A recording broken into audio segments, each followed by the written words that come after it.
Ya, lagi sama gua Felix. Nah, hari ini adalah gua mau bahas review ya hasil prediksi kemarin seperti apa.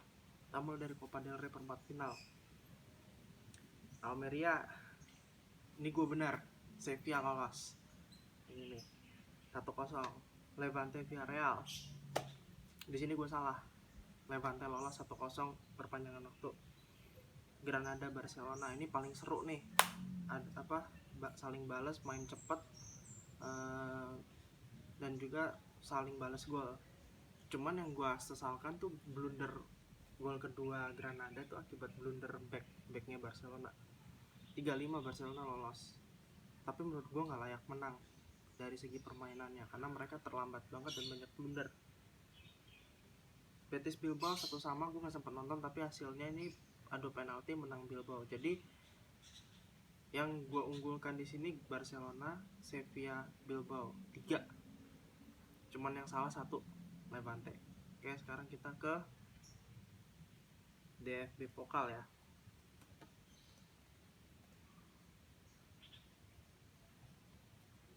Kita ke DFB Pokal, hasilnya 16 besar.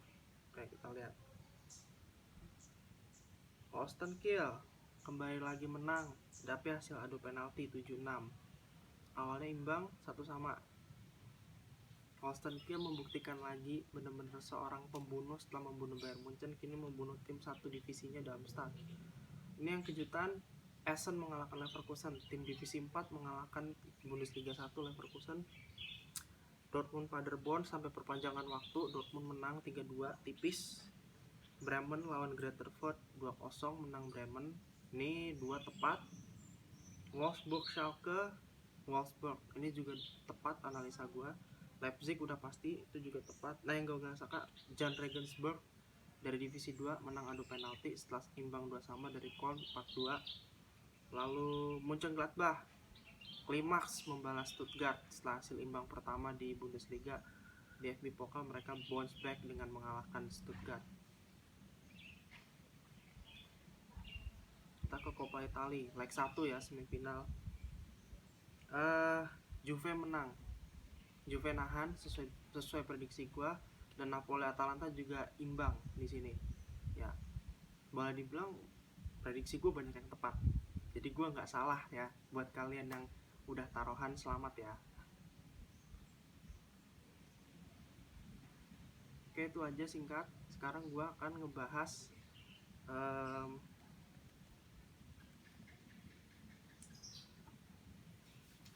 ya, ini adalah lanjutan dari cerita tentang rasisme. Kita udah tahu kasus yang Axel Tuan Zebe dan juga Anthony Martial dan Richie James.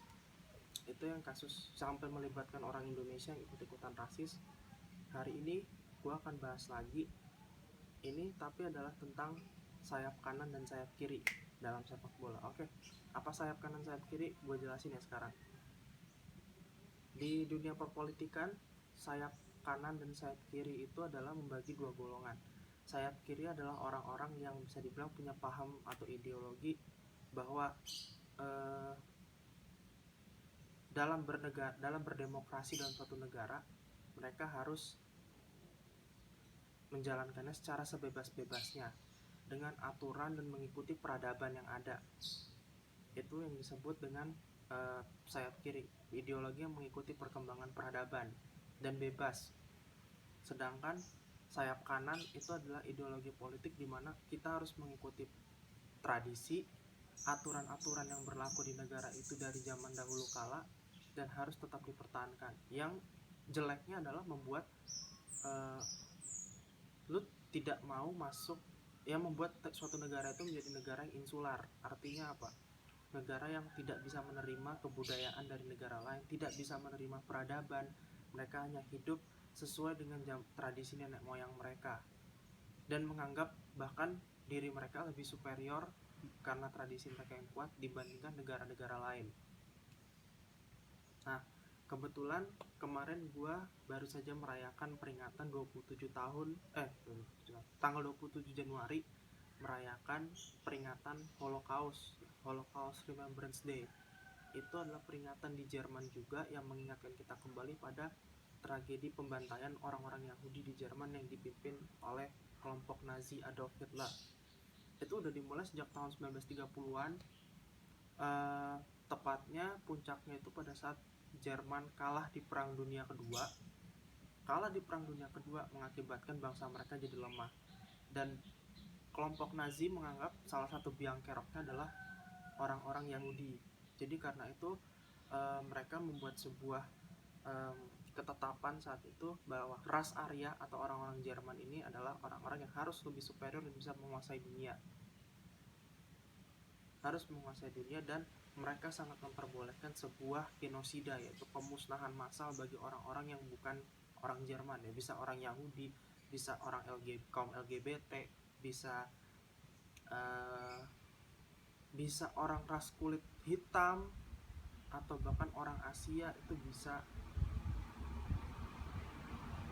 Dan juga menurut gua sih ini jadi edukasi ya, dan itu lebih banyak ke sisi sayap kanan. Kalau kita bicara sayap kiri, gua kasih contohnya St. Pauli dulu yang di Jerman ya.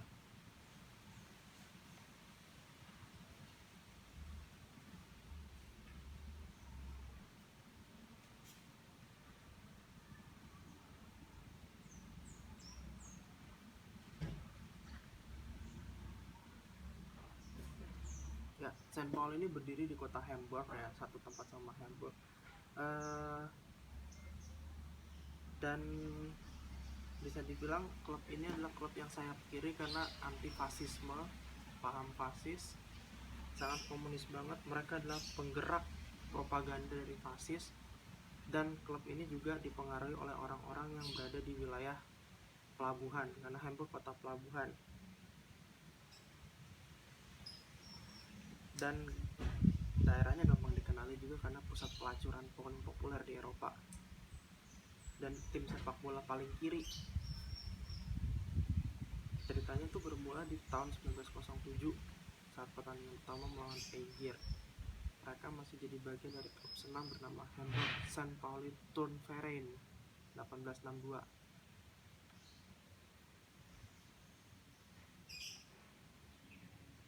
Dan bisa dibilang pasca perang di post World War II atau pasca perang dunia kedua, Hamburg hancur dan juga termasuk lapangan bolanya.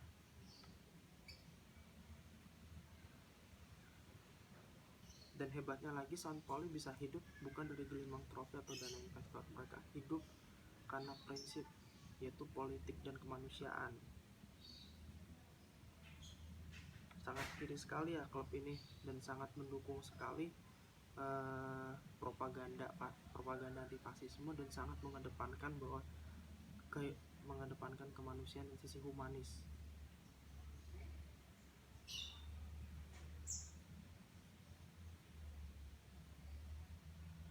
Lalu kemudian gue akan bahas lagi Livorno. Ini di Itali, klubnya sang ikon Cristiano Lucarelli, yang sayangnya ternyata Lucarelli itu adalah seorang pengagum dari Che Guevara dan Fidel Castro, pokoknya pejuang-pejuang komunis. Dan boleh dibilang Livorno adalah klub yang sangat melawan fasisme di Italia yang dipimpin oleh Lazio, karena bisa dibilang Lazio adalah lahir klub itu juga berdasarkan keinginan dari Benito Mussolini, dan kebetulan di era sekarang cicit dari Benito Mussolini bernama Roman Mussolini itu sekarang bermain di tim junior Lazio. Cuman kita nggak mau ngebahas itu dulu ya. Tapi intinya adalah di Italia sendiri, Livorno adalah tim yang sangat melawan banget fasisme dengan cara komunis. Dan mereka seperti mengadakan, selalu setiap tahun bisa mengadakan tanti auguri untuk Stalin, tanti auguri untuk Che Guevara, kelompok-kelompok orang-orang yang sangat komunis banget lah gitu, sangat komunis banget. Dan gue juga punya cerita gini, salah satu fasisme yang berkembang di klub sekarang contohnya di Zenit St. Petersburg. Itu klub yang sangat memegang teguh prinsip bahwa pemain-pemain lokal mereka harus dikedepankan, which is good, bagus untuk perkembangan timnas mereka. Tapi mereka sempat melakukan chant rasis kepada salah satu pemain Brazil, yang mana itu adalah pemain yang dibajak secara tidak terhormat dulu dari Roma ke Barcelona, hampir dari Bordeaux mau ke Roma, tahu-tahu ditikung Barcelona, dan sekarang pindah ke Zenit ya, si Malcolm itu jadi salah satu korban dari rasisme akibat politik fasis yang dilakukan oleh supporter Zenit. Lalu kemudian kita ke Israel, ada Hapoel Tel Aviv, yang bisa dibilang ini klub yang sangat memperjuangkan Hapoel Tel Aviv dan Beitar Yerusalem. Ini klub dengan dua sisi yang berbeda. Yang satu sayap kiri yang sangat memperjuangkan kemerdekaan dan pembebasannya orang-orang Palestina, Hapoel Tel Aviv. Sedangkan Beitar Yerusalem ini klub yang sangat merah, sangat propaganda sayap kanan merah. Kenapa? Karena klub ini sangat mengharamkan pemain Arab, bahkan pemain Muslim untuk bergabung ke klubnya. Jadi di Israel pun bisa dibilang konflik itu tidak melulu soal senjata dan ketentaraan, tapi juga berakar sampai ke sepak bola antara Hapoel Tel Aviv dengan Beitar Yerusalem. Dan gua rasa kalau dua klub ini bertemu, ini bukan lagi sebagai pertandingan rivalitas dua tim di Israel lah, tapi juga akan menjadi sebuah pertarungan yang mengatasnamakan yang satu ingin membebaskan Palestina dengan banyak orang Muslim di dalamnya, dengan yang satu lagi klub yang sangat Yahudi sekali dengan membenci orang-orang Arab di dalamnya. Jadi kalau buat gue dari kisah-kisah tentang fasisme ini, dan satu lagi, satu fakta unik, Dortmund, klub yang kita kenal terbesar di Jerman ini, ternyata supporternya melakukan sebuah ritual yang paling unik untuk untuk agar supporternya itu tidak melakukan rasisme dan juga tidak tercangkoki oleh paham fasis, yaitu dengan supporter mereka harus datang ke monumen Holocaust setiap tahunnya untuk mengingat kembali bahwa disinilah terjadi genosida, di mana dulu betapa amburadulnya pemerintah Jerman yang tidak terbuka atas keberagaman. Oke, itu untuk gua hari ini. Gua udah ngebahas lagi tentang masalah fasis yang masih berhubungan dengan fasis dan rasis, sayap kanan dan sayap kiri. Kita bersyukur ya, pesan gua di sini, di Indonesia kita beruntung tidak mengikuti dua paham tersebut. Walaupun dulu kita sempat mengikuti sayap kiri komunis, tapi saat ini kita tidak ada di antara keduanya. Kita hanya di tengah-tengah. Kita bebas, tapi kita juga memiliki tradisi. Jadi menurut gue pesan terpenting adalah bahwa di masa sekarang ini, untuk supporter juga, tolong kesampingkan ideologi paham politis kalian ketika kalian menjadi supporter sepak bola. Yang kalian dukung adalah tim, pemain, dan permainannya. Tapi jangan mendukung mereka tapi menghujat mereka secara personal dengan suku, agama, paham ideologi yang jauh berbeda dengan kalian. Semoga ini jadi pelajaran lagi tentang arti bahwa rasis dan fasis itu adalah hal yang sangat haram di dunia. Oke, thanks for watching.